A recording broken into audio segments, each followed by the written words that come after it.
नमस्कार मित्रांनो, जय शिवराय. समोर आहे ओलाची S1 प्रो. या गाडीचा ओनरशिप रिव्ह्यू शॉर्टमध्ये करणार आहे. का करतोय मित्रांनो? ओलाचं एकच कन्सर्न आहे, सर्व्हिस आणि क्वालिटी इश्यू. सोबत आहेत ओनर भाऊ, तुमचं नाव सांगा आता. नमस्कार, माझं नाव किरण आणि मी ओला वापरतो ऑलमोस्ट 2 वर्षापासून. तर आत्तापर्यंत जे गाडीचा रिस्पॉन्स आहे, म्हणजे रेंज वगैरे जे देते गाडी, ती गाडीची रेंज मला व्यवस्थित मिळाली.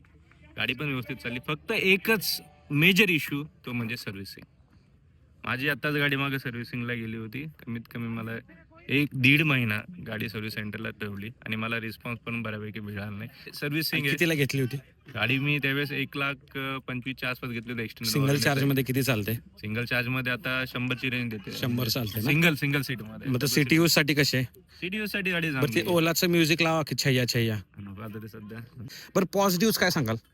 पॉझिटिव्ह म्हणजे सिटीसाठी खूप गाडी चांगली आहे आणि ॲज कम्पेअर जर आपण पेट्रोलचा विचार केला तर खूप चांगला म्हणजे मायलेज निघन गाडीचा की 100 पर्यंत तुम्हाला भेटते रेंज. फॅमिलीसाठी पण चांगली बाईक आहे.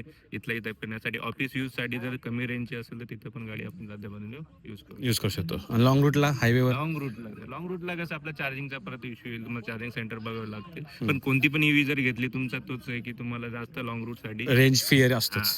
तर मित्रांनो, शॉर्टमध्ये रिव्ह्यू होता किरणचं. धन्यवाद. ओला S1 प्रो बद्दल आता तुम्ही गाडी घेणार का नाही, आम्हाला कमेंट बॉक्समध्ये नक्की सांगा. धन्यवाद. जय महाराष्ट्र.